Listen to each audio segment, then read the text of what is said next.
One of the most important books that you can buy is How to Become a Candidate Master. Not because you will really become a candidate master overnight. No, that's not going to happen. You really have to study chess and do a lot of stuff. But the book has a method that is very, very important. And here I tell you practically.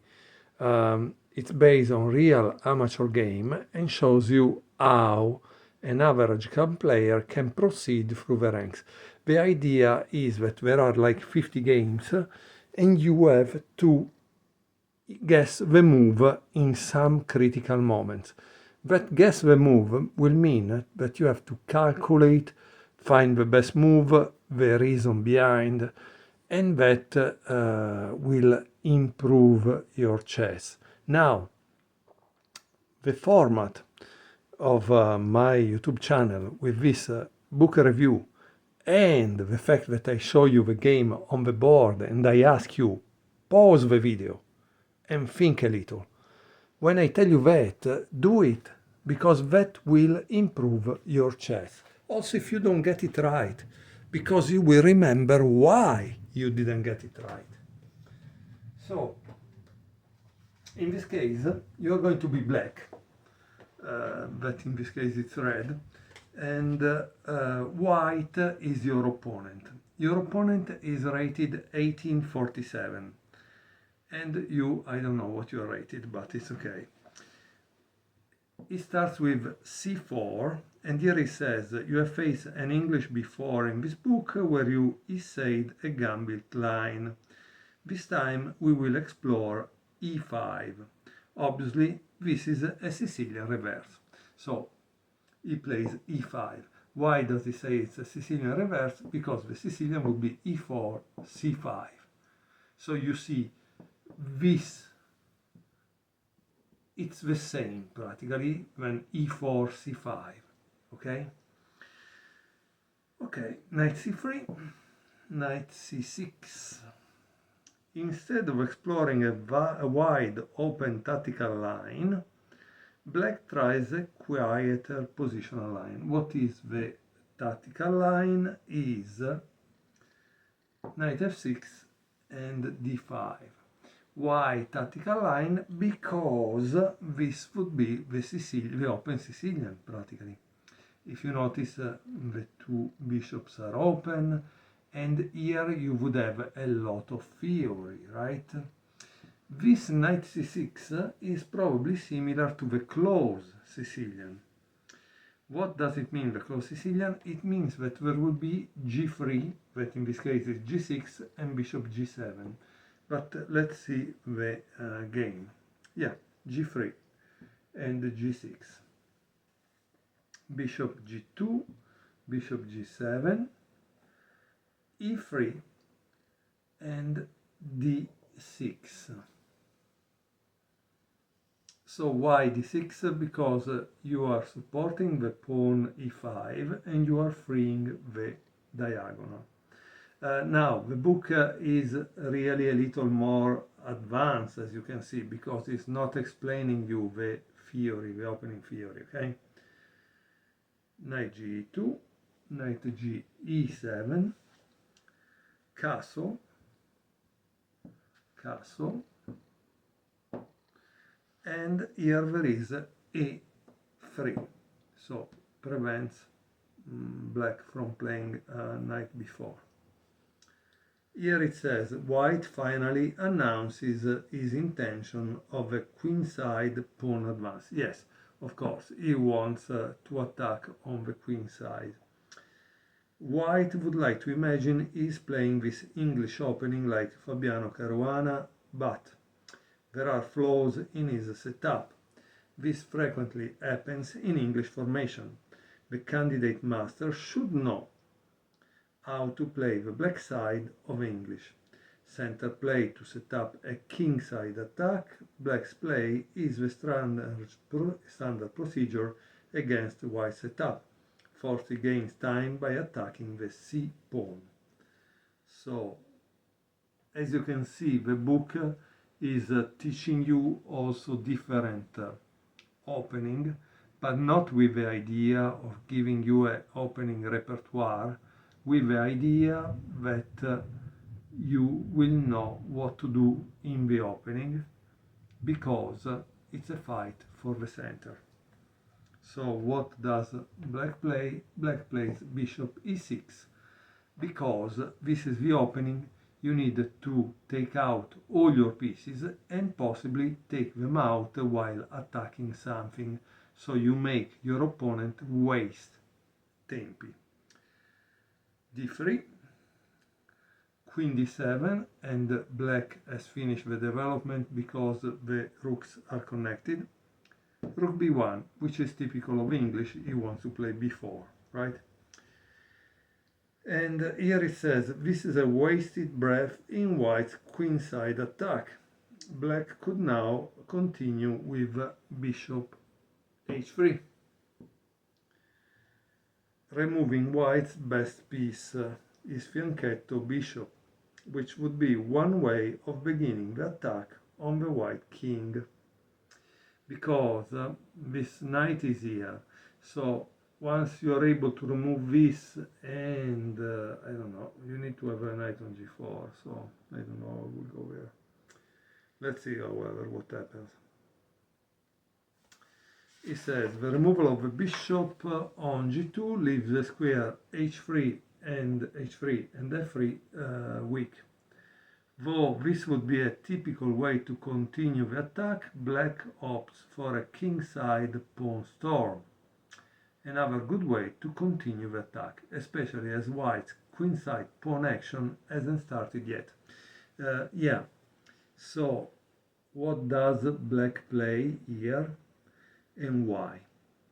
Black plays, and here you have a chance to pause the video and find it for yourself, f5.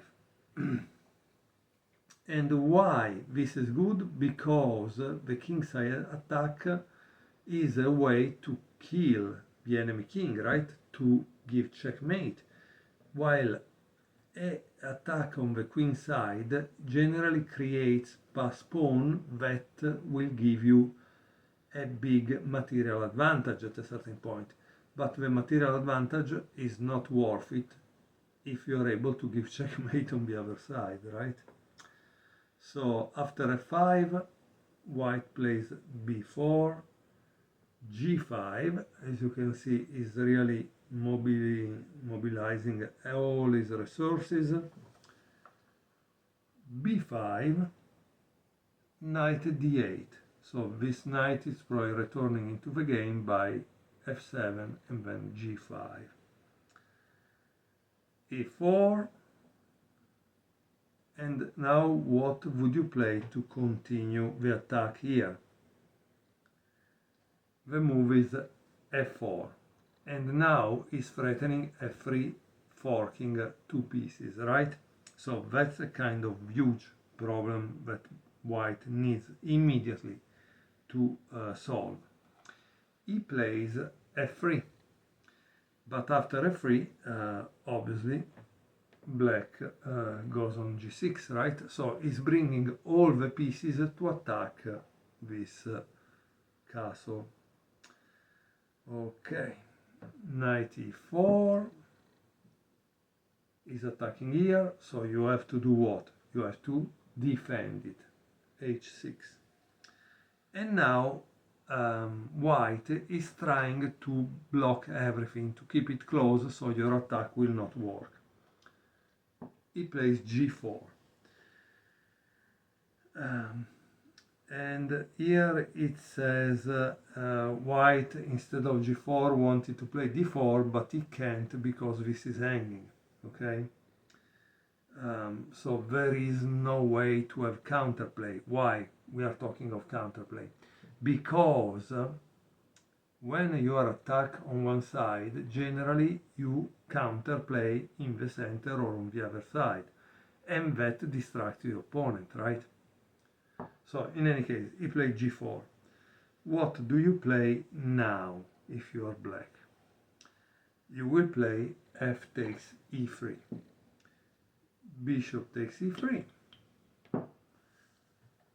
And now guys, again, I tell you, pause the video and think what you would play. I will give you a hint. Generally, Grandmaster level players, or also Master level player, in this case the candidate Master, they want to do what? Before launching a final attack, they want to be sure that you will not be able to launch a counter attack. Why? Because if they don't do that, then they could actually lose because they don't calculate the risky situation of a counter attack. So, what do you think Black played here? Black stopped the attack on the king side, but how? He did this, b6. And here it says, this is designed to prevent white's counterplay based on c5, it says d5, c6, and knight c5. So, okay. This action by white may or may not be a threat, but to avoid having to constantly calculate this maneuver in the pursuit of his attack, black simply prevents this as an option for white. So this is what Nintsovich would have called prophylaxis. Okay, he says this is not great chess, but it is winning chess. So knight 4 goes to g3, because here there are two outposts, okay? These are moves that signal a player loss of will. White is retreating, regrouping defensively. The 1800 player might have shown some feistiness with rook c1 to prepare resistance by d3, d4. For failing to seek active counterplay means the candidate master has the opportunity to push white around. So white played knight 4 g3, and for the offer this is showing that he is not able to create a counter-attack. So what did black play? Black played knight f4. And here white played h3, and the offer says further indication of white's rabbit-like attitude, so he's escaping. Also now rook c1 was better. Okay, and here you guys can see what is the reason for that being better, okay? So after h3, what do you think black played and why? Eventually pause the video.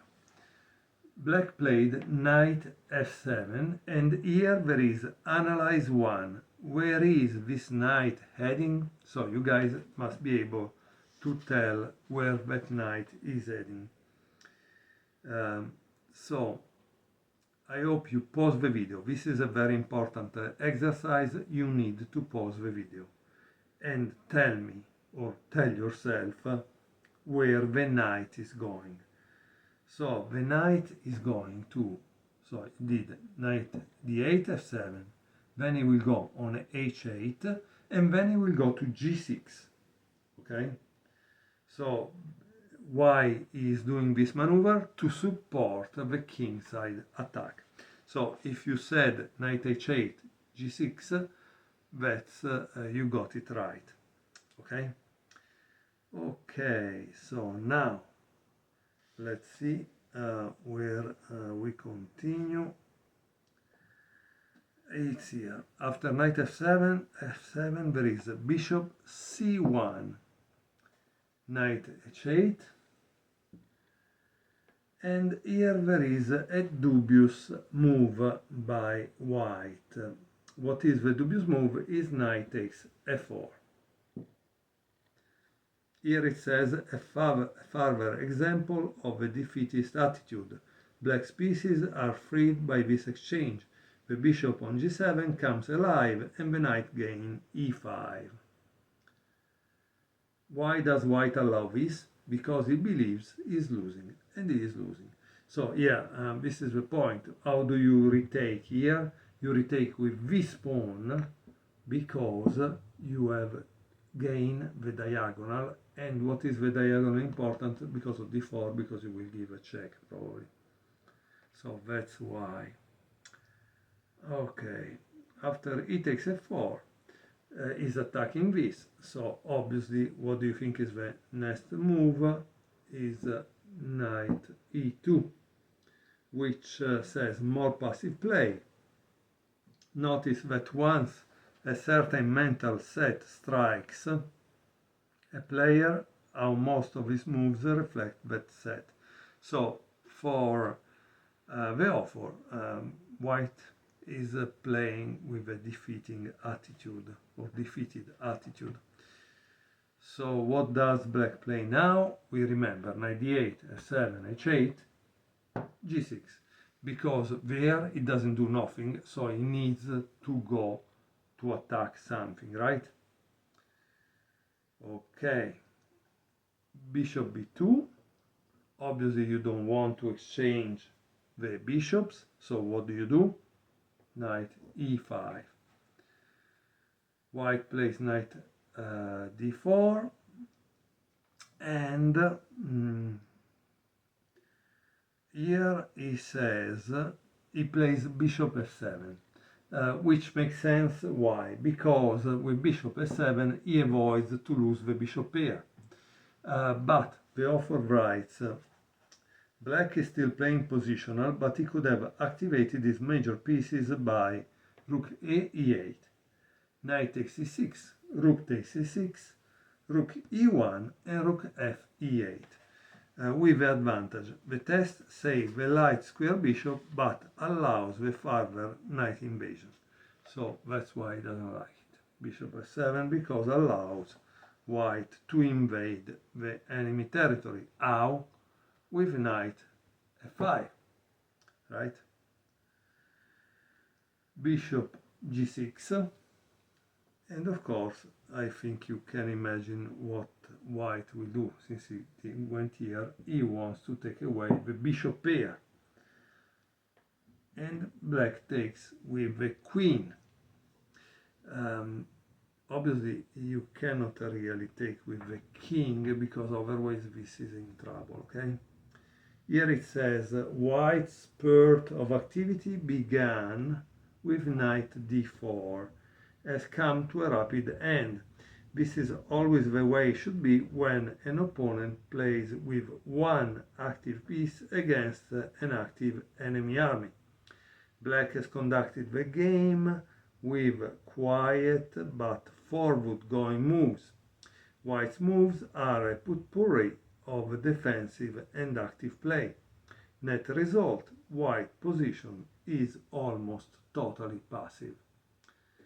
Okay, so why it's passive? Because, as you can see, his pieces are not threatening the black territory. So what does white do? He plays bishop takes e5, queen takes e5, and now there is a mistake that probably ends the fight. The mistake is d4. He says this error effectively ends the fight. Why does the blunder occur? One reason is simply the constant pressure white has been under. Such pressure creates its own blunders. So what does black play at the moment?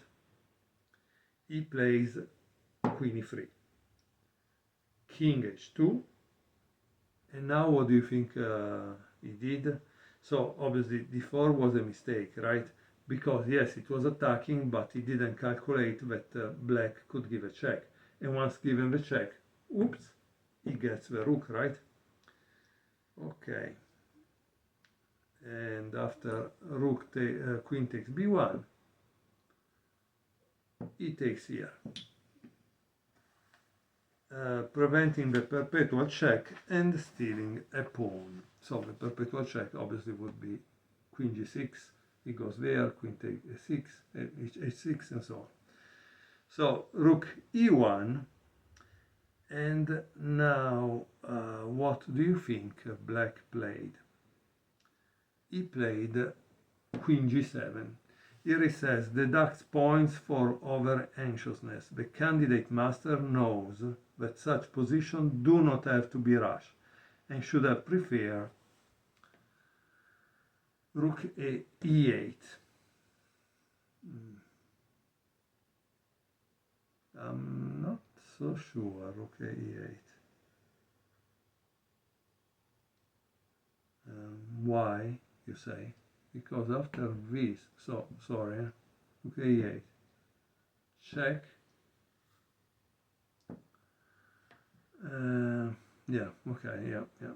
There is no way. Okay, sorry. Rook A8 works. Yeah. Okay, just wanted to be sure. Instead, he played Queen G7. That also made sense to me. But yeah, why Queen G7 is not as good as Rook A8? Because allows White to play this. And now the threat is Rook G6, right? So here it says White operates with certain primitive threats that look like tough resistance but aren't really. As long as the White's bishop remains disguised as a giant pawn on G2, because as you can see it's doing nothing, White is not playing down the exchange, but playing down a rook.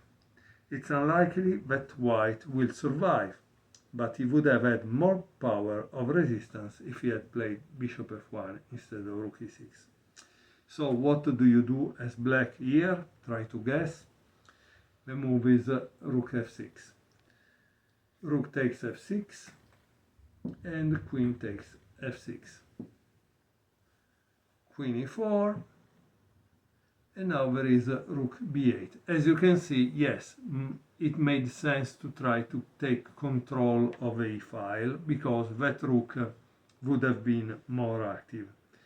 Instead now bishop f1, rook f8, bishop d3, and here there is rook f7. Now White makes something that doesn't make any sense. Generally, when you are down in material, you don't want to exchange the pieces, because if you exchange the pieces, it becomes easier for your opponent. And here White does this, Queen G6. And strangely, he didn't put an interrogative point, interrogation mark, question mark. Here it says a bad exchange in a bad position. White should know better, but he has obviously allowed his emotion to dominate his chess. And here it says that you guys should analyze rook, queen a8, check, king g7, and bishop e4. Formulate mentally a winning plan. Did you choose a suitable line to meet white counterplay? So let's see, guys. Okay, let's see. Queen a8. Okay. Rook, king g7, bishop e4. And now you need to make a winning plan, because the next move will be this. Once you move that, there is a checkmate, like here. Oh, game over, right? So you must do something, right? Here it says black plan is to win the c pawn and then to have a winning attack. Let's see how he does it. Okay, so after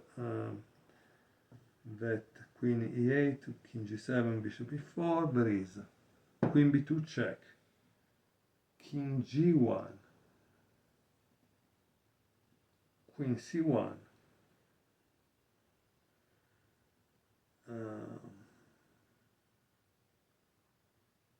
and here he plays something strange. So I'm sorry, but there is something that doesn't make sense.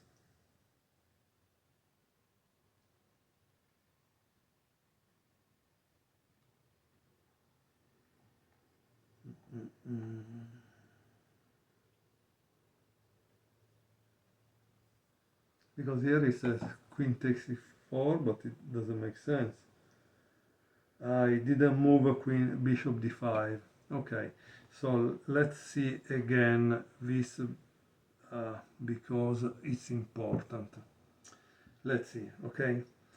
So this was here, okay? And he says, instead of queen g6, he plays queen a8, king g7, and now bishop e4. Okay, sorry, I move the bishop too fast.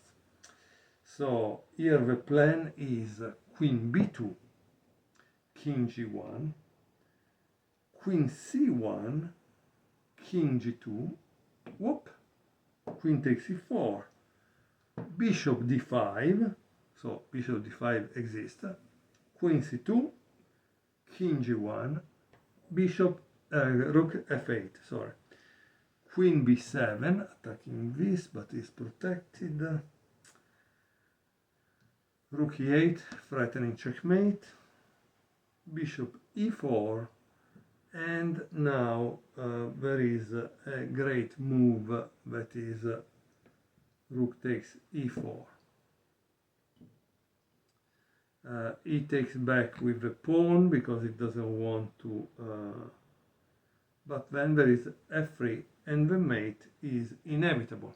So I hope that you found this line. Now let's go back to the actual game so we see what happens, okay?